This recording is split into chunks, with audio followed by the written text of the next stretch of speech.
ওনারা কোন হরিদাস পাল? নামাজ পড়তে মুসলিমদের বাংলাদেশ পাকিস্তানে তাড়ানোর হুমকি। মোদির হিন্দুত্ববাদী আগ্রাসনের নগ্ন থাবা এবার সরাসরি এসে পড়ল বাংলার মুসলমানদের পবিত্র ইবাদত ঈদের নামাজে।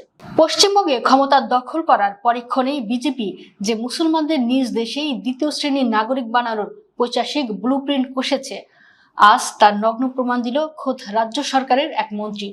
নিজের দেশের মুসলমানদের প্রকাশ্যে বাংলাদেশ ও পাকিস্তানে চলে যাওয়ার হুমকি দিয়ে হিন্দুত্ববাদীরা আজ বিশ্ববাসীকে চোখে আঙুল দিয়ে দেখিয়ে দিল মোদির ভারতে মুসলমানদের জন্য ইবাদত করাও আজ রাষ্ট্রদ্রোহিতার শামিল। আগামী 21 জুন আন্তর্জাতিক যোগ দিবস উপলক্ষে কলকাতায় আসছেন ভারতের প্রধানমন্ত্রী নরেন্দ্র মোদী। আর এই যোগ ব্যায়ামের অনুষ্ঠানের জন্য কলকাতার সবচেয়ে ব্যস্ততম রেড রোড গত রোববার রাত 10টা থেকে আগামী রবিবার পর্যন্ত টানা 7 দিনের জন্য সম্পূর্ণ বন্ধ করে দিয়েছে শুভেন্দু অধিকারীর হিন্দুত্ববাদী প্রশাসন।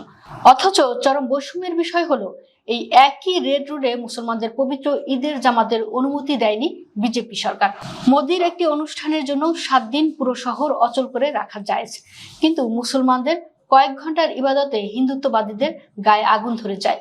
প্রশাসনের এই নগ্ন বৈষম্য নিয়ে যখন সংখ্যালঘু সম্প্রদায় প্রশ্ন তুলেছে, তখন রাজ্য মন্ত্রিসভার সদস্য ও কট্টর হিন্দুত্ববাদী নেতা দিলীপ ঘোষ যে চরম স্পর্ধাপূর্ণ জবাব দিয়েছেন, তা শুনলে যে কোনো সুস্থ মানুষের রক্ত টকবক করে ফুটবে। তিনি দম্ভভরে মুসলমানদের তাচ্ছিল্য করে বলেন, উনারা কোন হরিদাস পাল যে তাদের জন্য রাস্তা আটকাতে হবে। প্রধানমন্ত্রীর জন্য রাস্তা আটকানো যায়, এটা ঠিকই আছে।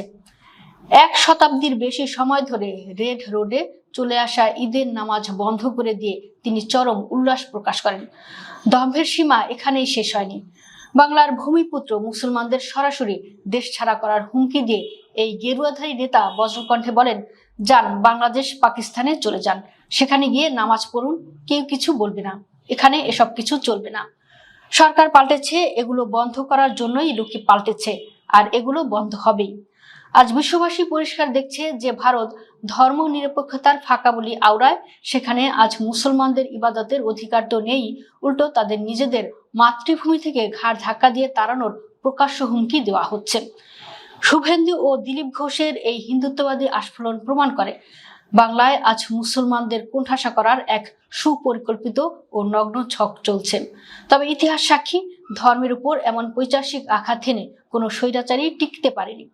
মুসলমানদের ইবাদত নিয়ে এই চরম স্পর্ধা আর অহংকারী একদিন বাংলার মাটিতে বিজেপির রাজনৈতিক সাম্রাজ্যকে চিরতরে ভস্মীভূত করে দেবে।